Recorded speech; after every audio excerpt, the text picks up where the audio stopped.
Menjelang pendaftaran CPNS dan P3K, Ketua Panitia Seleksi Nasional atau Panselnas Bima Haria Wibisana membagikan beberapa informasi penting yang harus diketahui oleh calon pendaftar. Sebelum kita lanjut, bagi teman-teman yang belum subscribe, dipersilahkan untuk memencet tombol subscribe, like, dan aktifkan notifikasinya.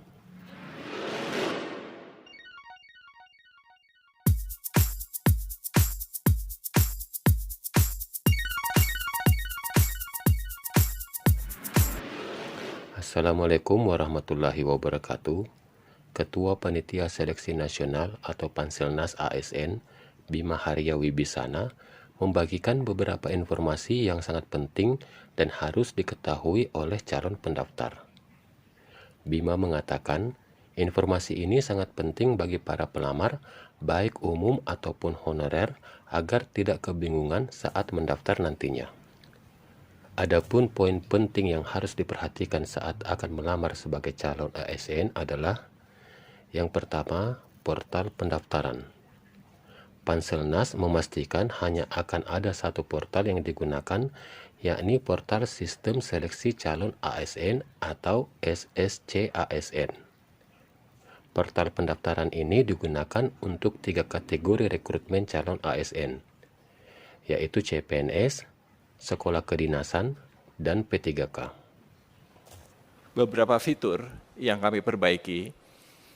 Jadi sekarang ini kami hanya membutuhkan satu portal untuk memudahkan peserta melihat formasi-formasi yang ada di CPNS ataupun P3K.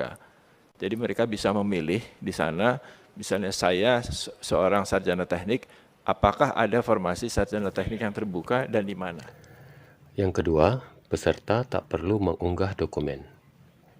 BKN telah melakukan peningkatan fitur teknologi dalam SSCASN sehingga pendaftar tidak perlu mengunggah ijazah, surat tanda registrasi atau STR, serta nomor unik pendidik dan tenaga kependidikan atau NUPTK pada saat melakukan pendaftaran. Untuk ijazah ini biasanya mereka mengupload scanning dari sertifikat ijazahnya.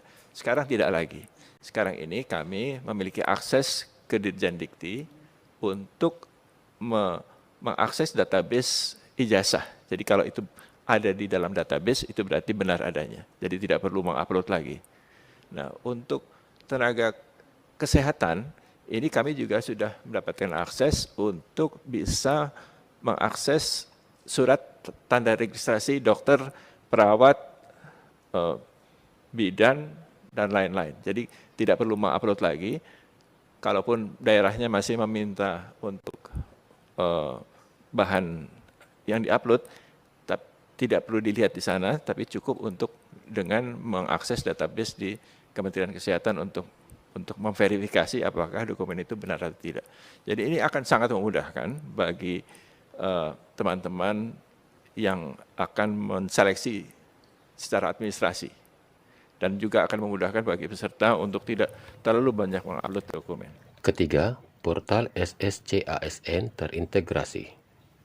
Portal SSCASN akan terintegrasi dengan data NIK di Dukcapil, data Dapodik Kemendikbud, data STR di Kementerian Kesehatan, dan akses data ijazah dan akreditasi perguruan tinggi di Kementerian Ristek Dikti. Kami bekerja sama dengan Kementerian Dukcapil untuk mendapatkan akses data nomor induk kepegawaian. Karena yang mendaftar harus memiliki NIK.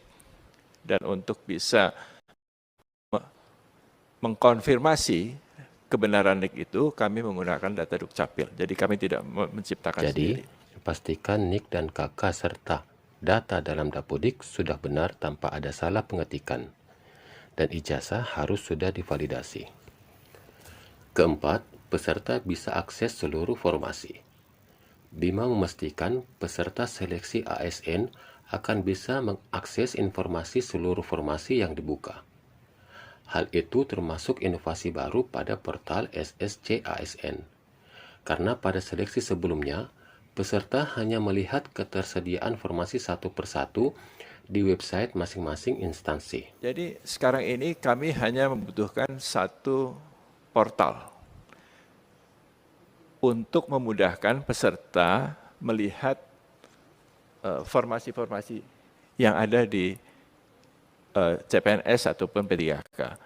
Jadi mereka bisa memilih di sana, misalnya saya seorang sarjana teknik, apakah ada formasi sarjana teknik yang terbuka dan di mana? Sebelumnya satu-satu, Pak. Nah sekarang ini karena sudah terintegrasi, dia bisa melihatnya dari satu portal saja di BKN untuk bisa memilih formasi jabatan mana yang akan didaftarkan. Yang kelima, seleksi ASN transparan dan akuntabel dengan face recognition. Panselnas menegaskan untuk mencegah terjadinya kecurangan atau percaloan, telah disiapkan fitur tambahan pada sistem CAT BKN, yaitu face recognition.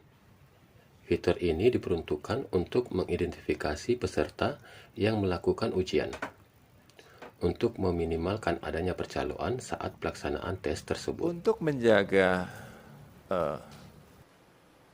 jaminan security dari pada tesnya, kami juga membuat aplikasi face recognition. Face recognition itu bisa melihat wajah dari peserta ujian. Jadi tidak memungkinkan lagi adanya calo. Kalau dulu masih mungkin calo masuk, walaupun sudah diperiksa macam-macam, tapi masih ada kemungkinan itu dikerjakan oleh calo atau joki, gitu ya. Nah, untuk yang sekarang ini tidak bisa lagi karena kami sudah menggunakan teknologi face recognition. Jadi itu bisa untuk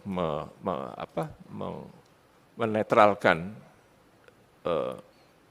upaya-upaya untuk menggunakan joki dalam tes. Keenam, prosedur COVID-19. Prosedur pelaksanaan ujian tetap mengikuti protokol kesehatan di tengah pandemi COVID-19 ini, dengan cara menghadirkan live score peserta melalui YouTube BKN, agar hasil ujian bisa dipantau di mana saja dan untuk mengurangi kerumunan di lokasi ujian nantinya. Ini adalah prosedur yang juga sudah kami diskusikan dengan Satgas COVID dan Kementerian Kesehatan. Jadi kami betul-betul menginginkan prosedur untuk tes ini juga memenuhi persyaratan protokol kesehatan. Bahkan untuk yang positif COVID pun masih kami beri kesempatan untuk mengikuti ujian. Jadi akan ada prosedur-prosedur khusus bagi mereka yang positif COVID dan tetap bisa untuk mengikuti ujian. Jadi ada ruang khusus yang steril untuk mereka. Sejak tahun lalu pengumuman tidak lagi kami buka monitornya di tempat tes karena ada masalah protokol kesehatan. Sebagai gantinya, kami membuka pengumuman itu melalui YouTube. Jadi itu bisa dilihat di seluruh dunia dan bisa direkam. Jadi ini lebih meningkatkan transparansi dari proses pengumuman hasil ujian SKD dan SKB. Dan yang ketujuh, untuk peserta yang berada di luar negeri, akan tetap dapat mengikuti ujian tersebut di kantor KBRI setempat. Pandemi kemarin, kami memiliki pengalaman baru. Pengalaman barunya adalah peserta tes yang ada di luar negeri itu bisa ikut tes karena mereka mobilitasnya terbatas karena pandemi. Jadi tahun lalu kami sudah mengadakan tes CPNS dengan lokasi di 15 negara di luar Indonesia, bekerja sama dengan Kementerian Luar Negeri. Ini lokasi tesnya adalah di KBRI dan di KJRI, dan itu bisa kita lakukan. Jadi kalau tahun ini akan kita lakukan seperti itu lagi, tentu akan sangat memungkinkan, apalagi teknologinya sudah akan lebih baik pada tahun ini. Jadi mereka tidak perlu harus datang ke Indonesia untuk bisa melakukan tes. Terutama teman-teman yang menjadi tenaga honorer di KBRI atau KJRI. Sebelumnya mereka harus pulang ke Indonesia, dan itu tentu sangat mahal. Nah, untuk ke depan mereka bisa tes di KBRI yang bersangkutan. Demikianlah informasi yang dapat saya bagikan. Semoga bermanfaat. Assalamualaikum warahmatullahi wabarakatuh.